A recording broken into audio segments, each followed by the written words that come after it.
Hello guys! So today for my last video of 2015, which is only like my fourth video of 2015, but it's the thought that counts, I'm going to be doing the 2015 book survey tag.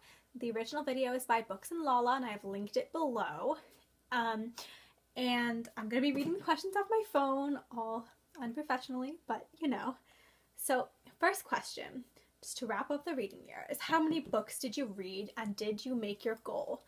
I didn't really keep track this year, to be honest. The beginning of the year was kind of a mess for me, which I mentioned in a previous video, so I didn't really keep track, but I think it was around 60, and as I did not keep track, I clearly did not have a goal either. But if I did have a goal, it would have been probably higher than 60, so I probably wouldn't have made it anyways. The second question is most read genre. That's hard. I think it's either fantasy or kind of contemporary fantasy. That's not a genre, is it?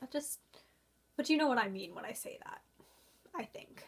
But yeah, those are my most read genres. I usually read, more magical type books, whether they're set in like the modern day or they're total high fantasy or anything. I can say for sure that my least read genre of the year was contemporary fiction, which is usual. Next is the most read author, and I would have to say Sarah J. Maas, because I read the whole Throne of Glass series this year, so I read 5 of her books. Okay. Next question is the longest and shortest books that you read. So, let's have a comparison shot here. The shortest book that I read is The Stranger by Albert Camus, and this book is about 123 pages. And the longest book I read was Les Miserables, which, depending on your translation, can be a certain amount of pages or whatever. Mine is over 1,300 pages, so 123, 1,300 and something. That's a pretty crazy difference. And I will tell you that it took a really long time for me to read Les Mis, but it was well worth it.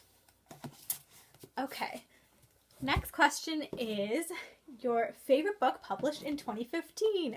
This one has to go to Carry On. I loved Carry On so much. It's actually one of my favorite books that I read in 2015 in general, and it'll probably be one of my favorite books for a long time in the future.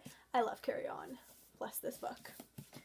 The next question is favorite book that was not published in 2015. So as I mentioned in my last video, which was my favorite books of 2015, I actually read my all-time favorite series and my top 2 all-time favorite books. So I'm gonna say all of these for that question, and you already know if you watched that video, would be the entire Raven Cycle series, Aristotle and Dante Discover the Secret of the Universe, and The Song of Achilles. All my very favorite books in the entire world, and I love them so, so dearly, and I'm so glad I read them this year. Okay, next question is a book that lived up to its hype. For me, that was definitely the Throne of Glass series by Sarah J. Maas. As you can tell if you've watched my previous videos, I'm repeating a lot, but that's because I like to talk about my favorite books a lot, so obviously there's going to be a lot of repeats in this video. Yeah, Throne of Glass, I wasn't sure if I wanted to read, just because sometimes when a book's too hyped up, I feel like I'm going to get disappointed by it. But I really didn't know what I was going into with Throne of Glass. I really didn't know what it was about. I just kind of knew that there was a hype, and I'd seen some Tumblr posts that didn't mean anything to me. But this 100% lived up to its hype. I totally see why people love this book so much, and why people love Selena so much, and why they love all the characters, because I do too, and I'm obsessed. And I'm so happy that I didn't kind of put this book down because of its hype, because it was well worth it. Next book is a book that did not live up to the hype. And so for me, I'm picking a book that thankfully I do not own. It doesn't exactly have a hype around it, but I personally hyped it up, and that was Ash by Malinda Lo. Let's do this again. I was personally super excited to read this book, and I was so hyped about it because it was high fantasy, and it was kingdoms and fairies and LGBT, and what else could you want? But it was really slow paced and, to be honest, quite boring, and I only forced myself through it because, like I said, it was an LGBT book with fairies and high fantasy, and I thought it was going to get better, And while it wasn't the worst book I ever read, I definitely hyped myself up for that one, and it was not anything close to what I thought it would be, unfortunately. But give it a chance if you like those things. I mean, you might find it faster than I did. The next question is favorite character of the year. Okay, so I'm gonna have to say that this is a tie between Ronan Lynch and Vaz Pitch. They're probably now in my top 3, top 2, I don't know, my favorite characters of all time. So I just love Ronan and Vaz so much. They're both really relatable to me, which I guess you can sense a theme with these two characters. They've kind of got some stuff in common. Not a lot, but you know, I really appreciate sarcastic sense of humor, kind of dark past-ish. I don't know. I love these two so much. They're just so endearing to me, and they both deserve all the happiness in the world. Least favorite character this year would be every single character in The Girl on the Train. Now, I know these characters are written purposefully, very flawed, damaged, frankly annoying characters. And we're not necessarily supposed to like them, but you are supposed to see yourself in them a bit, I guess, just that in a recognition that we're all flawed and people. But I really did not like any of these characters. That did not surprisingly take away from my enjoyment of the book. I was really intrigued with this book and I liked it, but I just hated all of the characters. What are you gonna do? The next question is book with a shocking plot twist. Oh my god. Oh my god. This one will be Moriarty by Anthony Horowitz. Now, okay, probably someone that's better at discerning plot twists than I am maybe could have figured this out, but I'm really bad at predicting what's going to happen in books. So this plot twist blew my mind. I honestly screamed in frustration and anger when I got to it, like, oh my god, how could I have missed this? How could this be? What? It's not fair. I was so mad, but it actually made the book even better, especially when you're like looking back and thinking of what you've already read before the plot twist, and you totally have to rework every single scene you read and view it in a totally different light, because this plot twist just changes everything in this book. I'm not going to say anything more because I don't want to give it away, because everyone should read this book, especially if you even a little bit like Sherlock Holmes, or even if you don't, if you a little bit like mysteries. I would highly, highly, highly recommend this book. It's crazy good, and it has a crazy plot twist that you probably will not see coming if you're anything like I am. Okay, next question. Favorite adaptation. So I didn't see a lot of book to movie adaptations this year, so forgive me for my slightly cliche answer. I have to go with Mockingjay Part 2. It's just, I don't know, even though they did add things, I've been pretty impressed with the Hunger Games adaptations overall, and I really enjoy the cast, and I personally did not like Mockingjay the book that much, and I only read that one once in probably middle school, so I don't remember it that much. So if it deviated from the plot, I didn't really catch it that much. I mean, I knew intellectually that it did, but I didn't remember the exact spots, so I was pretty pleased with that adaptation. I enjoyed it. Okay. I've already mentioned this book, and I would bet that if you've read it, you could guess. And that would be The Song of Achilles.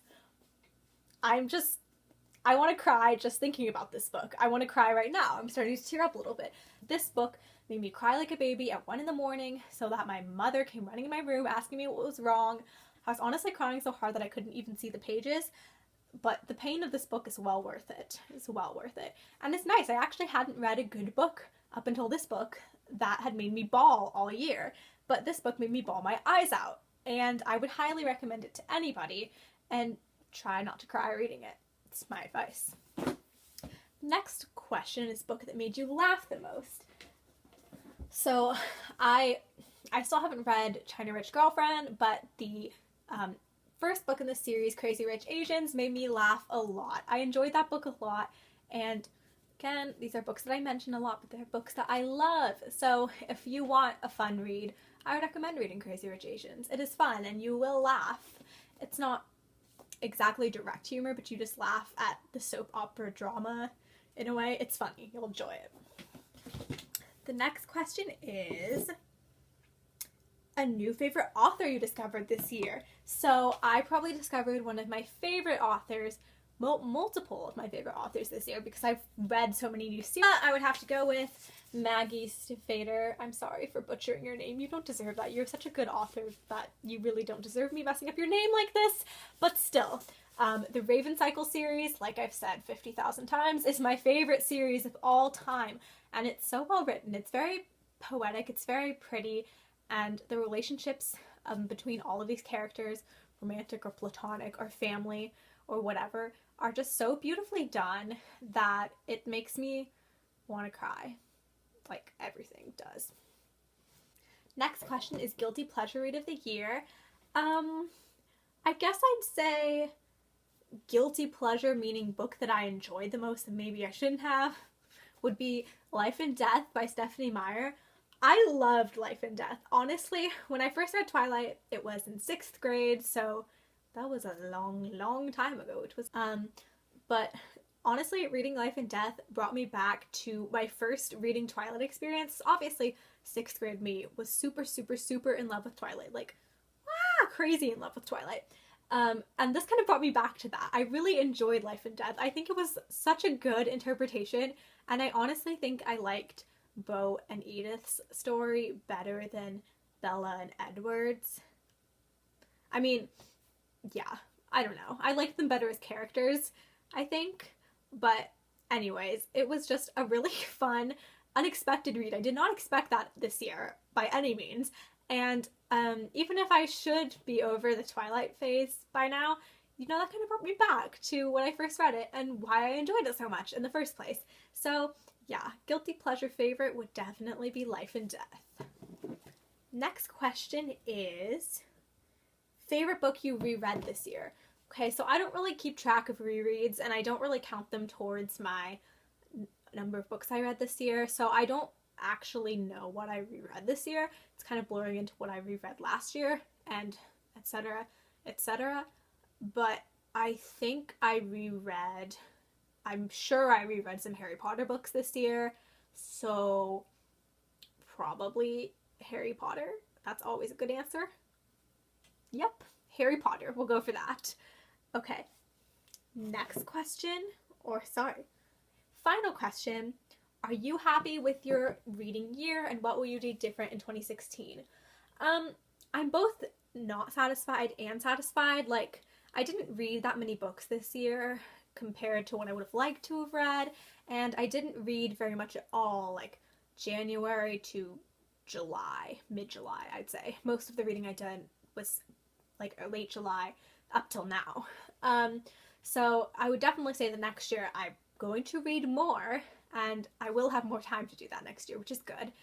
But I was also really satisfied with this reading year because even though I didn't read that many books, I read the best books that I've ever read this year. And so hopefully it'll keep getting better because I just enjoyed the books that I read so much, and there were so many standouts of, wow, this is a really good book. Like, I love this book. There were very few books that I read this year that I was disappointed with or that I did not like. So that was pretty good in that way. So yeah, next year I will read more books. I will do a better job keeping track of the books that I do read, because again, I'm just guesstimating around 60. I didn't really keep track that well. So I'm going to keep track of my books that I read better. I'm going to set a goal for myself, and I'm going to read everything. I'm not just going to wait for the books that I want to come out. I'm going to kind of explore more and go into genres I don't usually read, even if that genre is contemporary fiction. If there's a good book that comes out or any book that someone suggests me, I'm going to do my best to read it. My TBR for 2016 is already huge, and I'm super excited. So, Happy New Year, guys!